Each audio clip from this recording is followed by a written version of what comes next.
Hello, friends. I'm delighted to welcome you to this next episode in our podcast series, How to Use Qigong for a Confident and Calm Life. I am Susan Axelrod, the Confidence Coach, and I'm delighted to welcome my friend and colleague, Nadine Searle, the Calmer Self Coach. Hello, Nadine. Hello, Susan. I'm so pleased to be here with you again. This is a wonderful topic, isn't it? How we can use Qigong to really just enjoy our life more, isn't it? And feel that confidence and that calm together. It's lovely. It absolutely is. And what I love about what you and I have shared, dare I say, revealed in Yes. the episodes so far is how real this conversation is. Yeah. Even in our in-between discussions, we're talking about our real truth of who we were and how we were and how we've used these mindfulness practices. Qigong is a mindfulness practice to really, truly change our lives. Yes. The first episode, how to go from type A to Qigong Zen, was no joke for us. We both talked about how we literally were in jeopardy before we found and were brave enough and willing to do what it took to create some new practices in our lives, to step into what they called, at that time, they called it mindfulness. Yeah. I mocked it until it began to change my life. I was in such a place of desperate desire to feel better than that type A anxious and then depressed self that I got into therapy. I learned some of these tools. I practiced along the way, as we said in our last episode. And here we are today, calmly, confidently sharing these tools, as we've said over and over, so that anyone who is watching us by video or listening to us in the audio podcast can receive the tools that will literally change their lives. Isn't that right? Yes, and it's exactly right. And in the past episodes that we've done, we've given a lot of suggestions for people to try. And I would encourage everyone to listen again if they've already listened or listen for the first time and pick something that they're going to do. Because as we've said, if you take one step, then that leads to another, leads to another. So we start small and we build. And it is life changing. We are living proof of that, aren't we? We truly are. I want to say that my Qigong journey started when my high school friend mailed me the book out of the blue called The Healer Within by Dr. Jahnke. I read this book and all the synapses started firing for me because I saw page after page after page names and terms and principles and explanations and descriptions of things that I had been doing for quite a long time. I had no idea what Qigong was. I had heard about it, and then there's Tai Chi. What's that? What's the difference? We'll talk about that in another episode. But I really I was honestly astonished when I realized that my own therapist had shared some of these strategies and tools with me, and that my personal development journey over really years and years had taught me how these strategies really can change your life. Today, we are talking about one of the first things that I learned, which was so game-changing for me. And that is what Dr. Jahnke calls the 3 intentional corrections. Now, I want to share what we have discussed outside of the podcast, Nadine, which is everyone does not use the same terms. Everyone does not pronounce things the same, as we learned in our last episode talking about yin and yang. And but yet the underlying principles are what are familiar, right? Yes, you're absolutely right. I said to you, didn't I? I've never heard of these things called intentional corrections, but I am familiar with them. So and again, for everyone to get that message that it doesn't matter what it's called. It doesn't matter if you remember what it's called, because maybe I did hear it and I didn't remember. It Mhm. doesn't matter. This is not a study. This is a practice. And actually, and it's all about, for me especially, it was how it made me feel. So by doing it, didn't matter even if I wasn't doing it right, because I wasn't to start with. I still don't get it absolutely right, doesn't matter. So again, encouraging people just to step in, do it their own way. Doesn't matter what you call it, doesn't matter if you remember, it's the feeling. It's how you. It's how you feel. That's exactly right. Because if we go to the other place, Nadine, we know what it feels like to be in the dark. We That's know what it feels like to be low. We know what it feels like to be down, to be sad, to be yes. mad, to be overwhelmed, anxious, worried, Mm, frustrated, in resentment, and depressed, right? We yeah. know what that feels like. Yes. And that led us to seeking out a change, didn't it? And that, as we talked in the last episode, that balance to make a difference. And and there will be people listening to us today and watching who actually will be going, that's me. I need to Mm. change, but they didn't know what. So we want people to hear this, because you got a book. I'm really intrigued to know you started learning it from a book. Yeah. That's another conversation. But actually, this came to you. I found it in my own way. It came to me. I was looking, I didn't know what I was looking for. So somebody will be listening to this and go, ah, and that's what I love about this. So thank you for suggesting this. This is so important that people hear this message. Yeah. Thank you for saying yes. I can't agree more with what you said Mm, about everybody has a different journey to get to this place, and we yes, want people just to get on the path. yes. So today we're talking about the 3 intentional corrections. I want to start by talking about the word intention. Mm, Underlying the work of energy or chi, doing the soul work. The Hebrew word is nishama, the soul. Whatever you call it, whatever speaks to you, whatever moves you, whatever invokes something in you to really want to feel in a calm and confident place. I call this soul connected. yeah, It does start out with intention. So, Nadine and I have easily shared and revealed here the places of distress that we were in, to the point that I said I kept hearing one phrase over and over in my mind that I was saying to myself: I want to feel better. I want to feel better than this, right? On the downside. And those words for me led to an intention. yeah. I want to feel better. Mm, In intentionality, I wanted to feel better. And therefore, I was willing to do what it took. I was brave to try something new. I revealed to, people in my sphere. I listened to things I learned. I committed. I practiced. I was in intention to feel better. mm.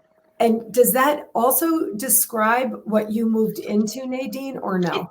it so does. And actually, just as you're saying it, it's made me realize that actually I don't think I was doing anything to seek it out. But let's put it this way: it wasn't that I was going, I've got to try this and try that and do. It wasn't hard work for once in my life. But what I had done, and as I say, and you realised it when you were just speaking, then I had opened myself up to hear. You were given a book. This came to me in a different way. It came to me just by finding a class, stumbling across this happening, something I'd never heard of. Um, but it wouldn't have happened if I hadn't opened myself up to it. So I was searching in a different way, just actually going, I don't know what it is, I've got no clue. So it was an intention to change, but it wasn't an intention, I'm going to do this, because I didn't know what this was.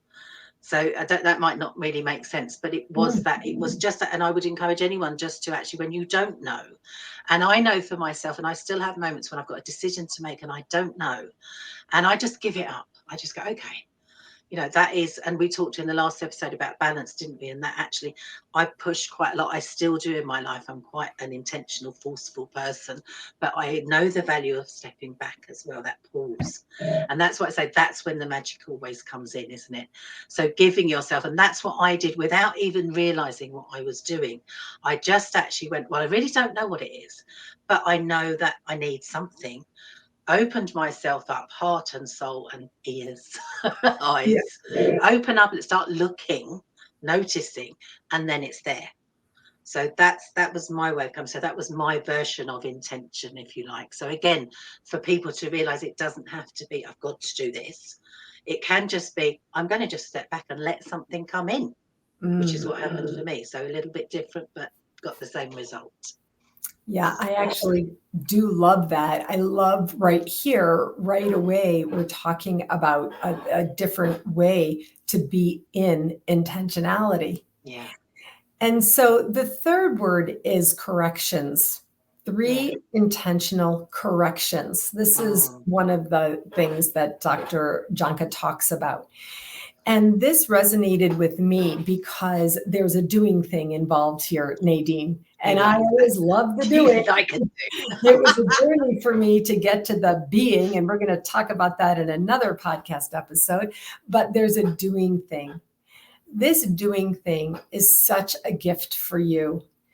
It offers you an area of focus away from the distress or the overwhelm, etc. So the first intentional correction has to do with what I call embodiment. It's body movement. You might think about it as posture. And it's this. The way I teach it, Nadine, is you lift up.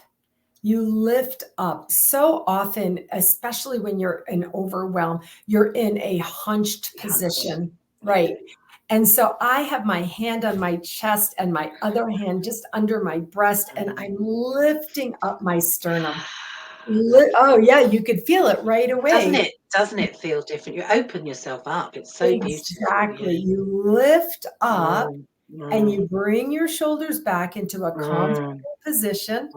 And exactly what Nadine said, you literally, this is what I call it, opening your countenance. Yes. Now, if you, again, do the opposite where you bring your shoulders in, your head is down a bit, you can feel that it's closed in there, right? And so the first intentional correction is lift up. You don't have to put your hands on your body. You can just lift up your chest. But honestly, I feel like when I lift up, I can feel my whole posture adjusting. Yes. It literally is a physical move that can help you feel more confident. You raise your shoulders up, and that is the first intentional correction. And when you do this and you feel more confident, then what happens is this calm settles over you. It does, because it does go, you're lifting up, but you automatically, and again, like our last episode, you've got that balance of coming down. So you say lift your shoulders up. I naturally then after that, dropping my shoulders down. Exactly. So opening up even more by doing that, which is beautiful. It's lovely to feel as well. But again, I hadn't realized till you're saying it, that's what I did, wasn't it? I opened myself up to what I needed to come in. So I had done that. Now, if I had known of this physical practice, I might have got there a bit quicker. Doesn't matter, I got there anyway. But that is, again, try it. Give this a go, everybody. Exactly. And it will change how you feel. Honestly, I do this often in my coaching sessions. I stop with people. I do it in group sessions. I start this little tiny uplift gives you an uplift. And when you do it with intention to open up yourself to the good, to the beauty, to the light, then you're invoking all cerebrally what we know. Yes. And that's where, the first intentional correction is the body movement. The second intentional correction is the breath. Yes. It's the breath. When you lift up and open up, then you breathe. When you are in a closed position, your shoulders are hunched a little bit, your head is down a little bit, right? Your breath is actually captured. Can you feel that, Nadine? Go hunch down. You can't breathe the same. You can't. That's exactly right. And now lift up, open up, and just breathe in. So different. So different. Yeah. You can feel the difference there.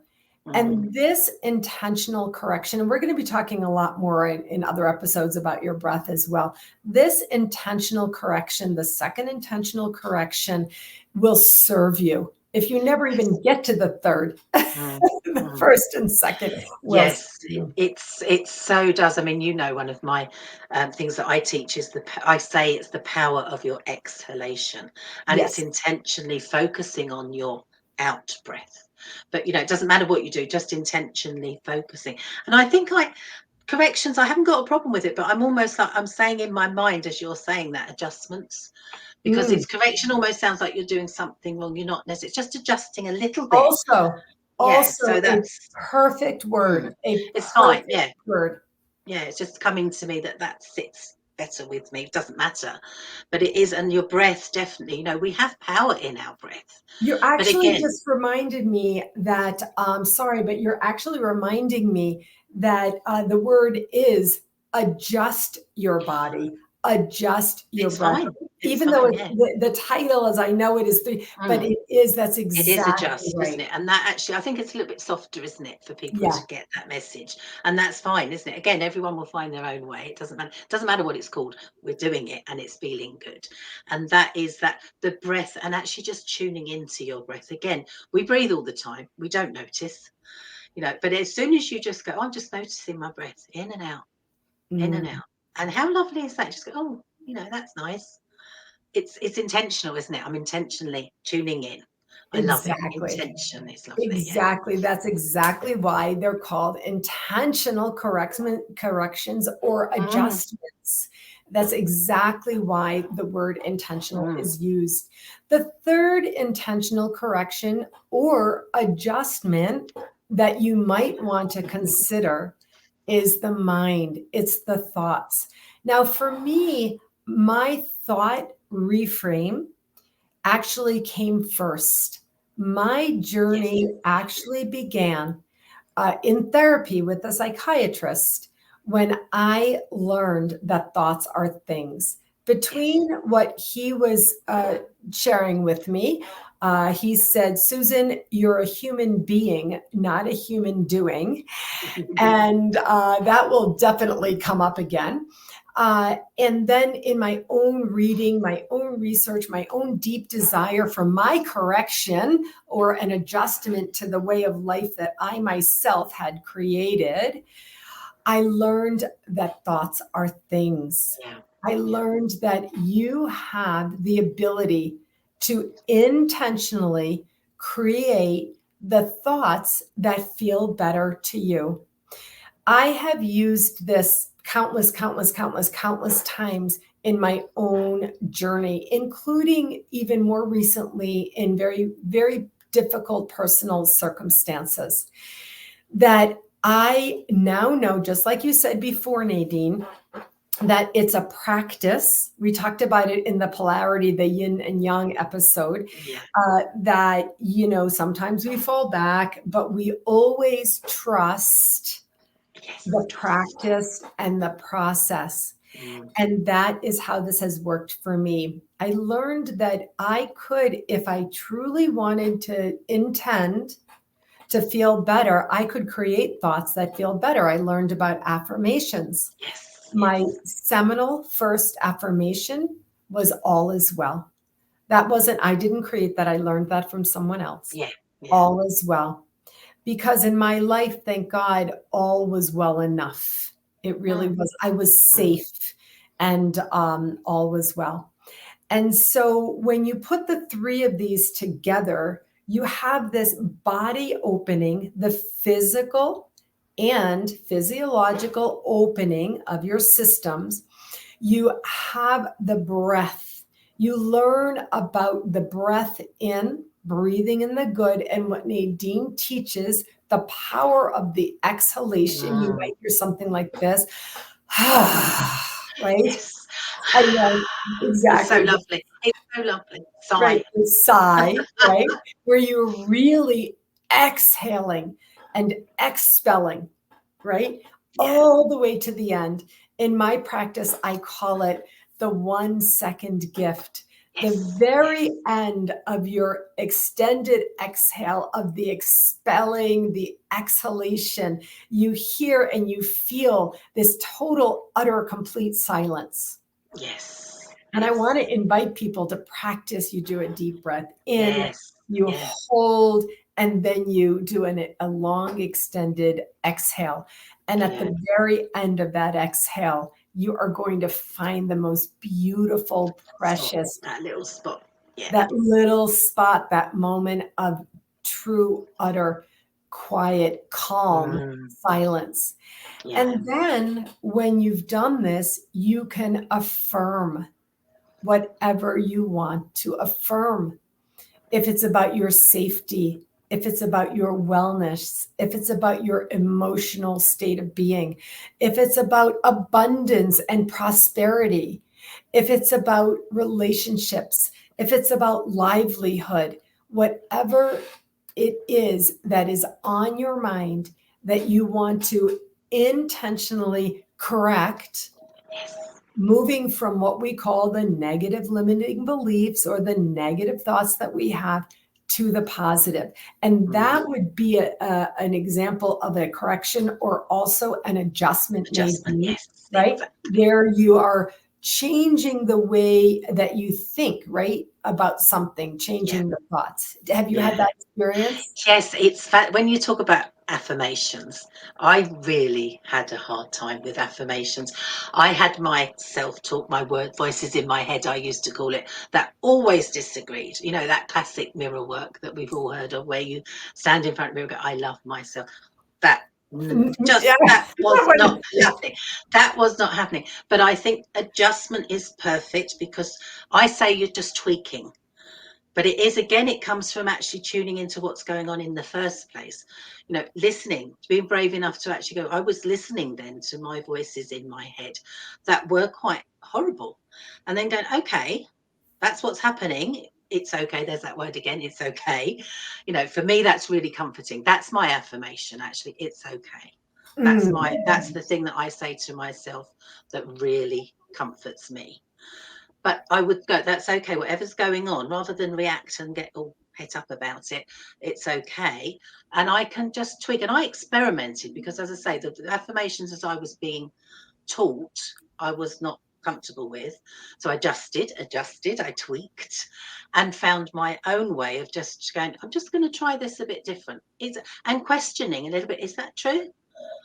Is that, you know, you're saying something horrible to yourself, you know, is that really true? Sometimes you don't need to change it, just need to question it. And part, again, that I call it gentle questioning, just to put that little bit of doubt, tweak it a little bit, finding, again, your own way to do affirmations your own way. It's wonderful, but Exactly. it's an intention, isn't it, like you say? So even that would be an example of the third intentional correction or adjustment Yeah. of the mind, Yes. where you even just ask yourself a question Yeah. from what it is that you're thinking in your mind, in the Yes. mental space, right? Yes. Is that true? Is it true that I can't That's do that or don't yeah. have that or whatever? Yeah, Yeah, and your exactly. brain then goes into problem solving mode, and it will find the positive then. So I found once I started to do that, it's like, oh, then the affirmations came a bit easier, because problem solving is what we do. We do that naturally. So setting a question there instead of actually a battle, which was what was happening. It was like that devil and angel on each shoulder, you know, battle, which is not didn't want to be in that place. So I just found my way by tweaking, adjusting, correcting, however we want to look at it, to find words that actually were more comfortable for me. And then the more positive just kind of, again, it's little steps, isn't it? One step, one little change, intention. I love the fact setting an intention. And the change comes. It's amazing. It really is amazing. So yeah, again, I want everyone to just play around with what we're talking about, because it will be enlightening for everybody, won't it? It will be enlightening. People will have their own journey to the light. Yeah. As always, Nadine, this conversation is so wonderful. It's so helpful. It's so healthy. And it really does make me feel so happy that we are sharing these very simple ideas and tools and principles that can help people really, truly have a confident and calm life. I want to thank you so much. And I want to just leave today with one question. What intentional corrections or adjustments can you make to change your life? Is it your body posture? Is it discovering and using your breath? Or is it perhaps getting in control of the thoughts that you think, your mind? If you're ready to put them all together, join us in this beautiful space. But whatever works for you is what we want for you. Totally. What a lovely invitation for everybody. It's beautiful. Absolutely. Okay, Nadine, I'll see you next time. Take good care. Bye-bye. Bye-bye.